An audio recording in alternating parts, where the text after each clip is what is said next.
வணக்கங்க. இது அங்காளம்மன் சத்யா வீடியோ. அனைவருக்கும் இனிய மாலை வணக்கங்க. நான் வந்து டூர் மூலயமா ஆறுபடை வீடு, முருகர் பெருமானோட ஆறுபடை வீடு போய் பார்த்துருக்கேன் நான் கோயிலையும். அதாவதுங்க, நம்ம தனியாக போகணும் அப்படின்னு நினச்சோம்னா கண்டிப்பாக நம்மளால் போக முடியாது. ஒரு டூர் மாதிரி அரேஞ்ச் பண்ணியிருந்தாங்கன்னா அப்படி போகும்பொழுது நம்ம கண்டிப்பாக ஈஸியாக எல்லா படை வீடையும் பார்க்கலாம். அதில் திருப்பெருங்குன்றம் அப்படின்றது முதல் படை வீடாக சொல்லப்படுதுங்க. தேவி யானையை திருமணம் செய்த இடம் முருகப்பெருமான் வந்து. ரெண்டாவது படை வீடு வந்துங்க திருச்செந்தூரில் கடலோரத்தில் முருகப்பெருமான் ரொம்பவும் சூரனை சம்ஹாரம் செய்து வெற்றியினுடைய அடையாளமாக இருப்பார். இது வந்துங்க, நான் எல்லா படை வீட்டுக்கும் போகும்பொழுதும் ஒரு வேல் வாங்கிட்டு வந்தேங்க. ஒரு படை வீடோட நினைவாக. அதேமாதிரி அரைக்காசு அம்மன் கோயில் போகும்போது 2 அரைக்காசுகளும் வாங்கிட்டு வந்தேன். அப்புறம் 3வது படை வீடாக சொல்லப்படுதுங்க பழனி.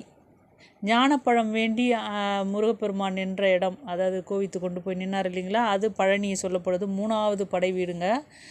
அத்தாடி பழனிக்கு போகும்போது ரொம்ப சிரமப்பட்டு போய் நாங்கள் பார்த்தோங்க முருகப்பெருமானை. அது மாதிரி 2வது படை வீடு திருச்செந்தூர்லேயும் ரொம்ப சிரமப்பட்டு பார்த்தோம்.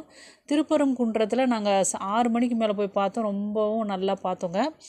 அடுத்தது 4வது சுவாமி மலையில் நாங்கள் பார்க்கும்பொழுதுங்க 4வது படை வீடு. அது என்னென்னா, ஓம் என்ற பிரணவ பொருளுக்கு சிவபெருமானுக்கே உபதேசம் செய்தார் இல்லைங்களா, அங்கே சுவாமிநாதனா இது சுப்பிரமணிய சாமி வந்து சுவாமிநாதன் என்ற பேரில் இருக்கார் சுவாமி மலையில். அவர் வந்து அங்கே வந்துங்க இவ்வளோ அழகாக சின்ன குழந்தைய உட்காந்து சிவபெருமானுக்கே வந்து பாடம் நடத்துகிற மாதிரி இருக்குது.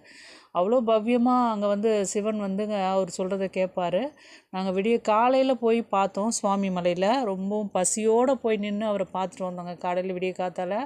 அதுக்கப்புறம் தான் நாங்கள் காலை சாப்பாடே சாப்பிட்டோம், உணவு. அடுத்ததுங்க திருத்தணிங்க வந்துங்க அமைதியாக சினம் தணிந்து கோபம்லாம் கண்ட்ரோல் ஆகி அங்கே போய் முருகப்பெருமான் அமர்ந்த இடம் வந்துங்க திருத்தணி. ரொம்பவும் அமைதிக்கு வேண்டி அங்கே முருகப்பெருமான் அமர்ந்திருப்பார். 6வது படை வீடு தாங்க பழமுதிர் சோலை. என்ன அழகுங்க அது! மலை மேலே, அதாவது கள்ளழகர் கோயிலுக்கு மேலே இருக்கார். எவ்வளோ அழகான இயற்கை எழில் கொஞ்சம் இடங்க அந்த இடத்துல.